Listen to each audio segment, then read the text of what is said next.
Welcome to my course on learning Old English. Here we have Lesson 1, Understanding Inflection. So, if you speak English and nothing else, you might not have any idea what inflection, declension, or conjugation are. But that's what we're going to learn today. So inflection is just changing a word to represent the case, number, gender, tense, mood, etc. Grammatical case. This is an important one. It's going to be very common, highly inflected in Old English, and not a lot of people who speak English know what it is. However, modern English does have two cases, nominative and genitive, though we don't refer to them as that. It just kind of comes naturally to us because it's so analytic. Here we have the word cat. Don't worry about the plural just yet. So you have the nominative cat, genitive in cats. Proto-Indo-European had 9 cases: nominative, vocative, accusative, genitive, dative, instrumental, locative, ablative, allative. But only 5 of those are present in Old English: nominative, accusative, genitive, dative, and instrumental. So here's the word hund from Old English, which means dog. So as you can see, the entire inflection table, the number and the case, and you can see how they change depending on the case and the number. So first off, the nominative case. The nominative case is the most common one, found at the beginning of a sentence is the subject. It can also be used in direct address. So, you are learning Old English. You are the subject, the nominative. In Old English, but not modern English, the nominative case appears after the verb "wezan" or "beon," which means to be. The copula. So, that was each. That was me, not that was I. This is archaic. Next up, the accusative case. The accusative case is the direct object. I like this. This is the accusative. Simple. Genitive. Genitive is the possessive. It's in modern English too. Welcome to my lesson. My is the genitive. And the dative. The dative case is the indirect object, something that the object is going to. So not the direct object. As you can see, she gave him the book. Book is the accusative, the direct object. So thus, him is the dative.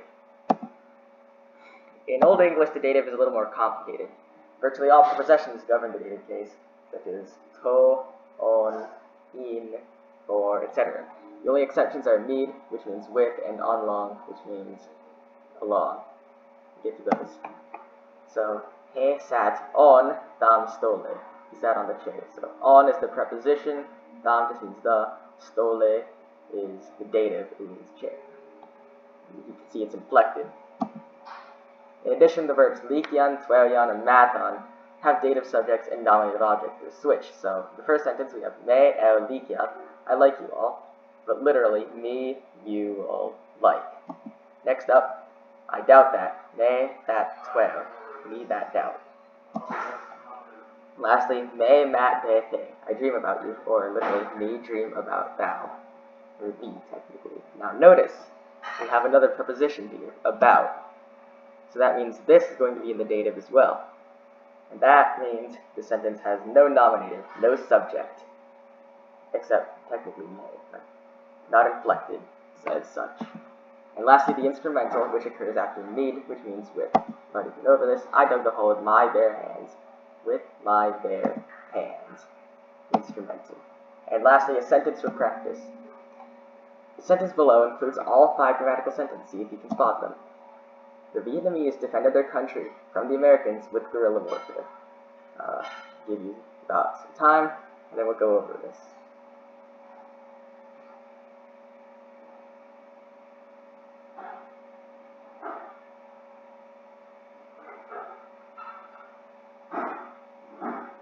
Alright, let's go.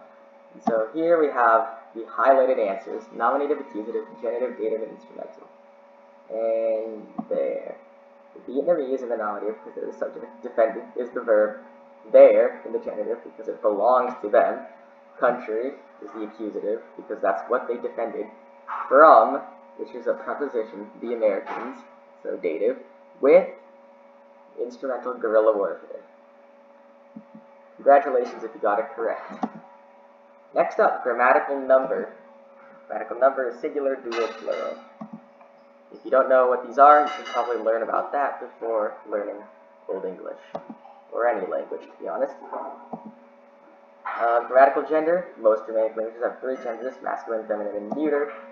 Grammatical gender does not necessarily conform to natural gender, but it often does. It can also be thought of as a noun class, but we're probably not going to think about it that way. I'd advise you not to. Next up, grammatical tense. In verbs, you can't have the tense of a noun. That's the infinitive, present participle, and past participle. This is true in modern English as well. As you can see, we have sitan, which means sit, in the infinitive. Site, which is first present indicative. I sit. Sat is the past tense. Sitende, which means sitting, is the present participle. And setin is the past participle. I have sat. And now grammatical tense, reflective infinitive, this is just the supine. So to sitenne versus sitan. Each tense is represented by either bilan or sulan. This is true in modern English as well. Past participle always comes with the haban without the is. So, as in, to sit, will sit, shall sit, have sit. Simple. And now grammatical mood. This is another complicated thing. Old English has 3 moods: indicative, subjunctive, and imperative. Let's go over those now. Indicative, the basic mood, something that is fact, that is for sure. I love you. Not actually, but love is in the indicative. Oops, I'm not sure why that's there. Next up, subjunctive. Used to represent something that could possibly be, but may or may not be at the present moment, also known as irrealis.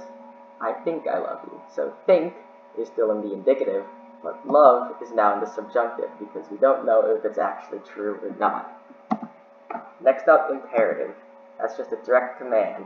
Always in the present tense and always in the second person, whether singular or plural. Love me. Imperative. Simple. And now grammatical person. This is another thing we need to go over. First, second, third. Should be pretty simple. Nouns are always in the third person. We all know this. Verbs inflect for each person in the singular indicative. So first person singular indicative, second person singular indicative, third person singular indicative. And then there's also plural indicative, which doesn't distinguish between first, second, or third person. And here we have the personal pronouns, which are important. So I'll give you some time to study these. If you want, you can pause the video.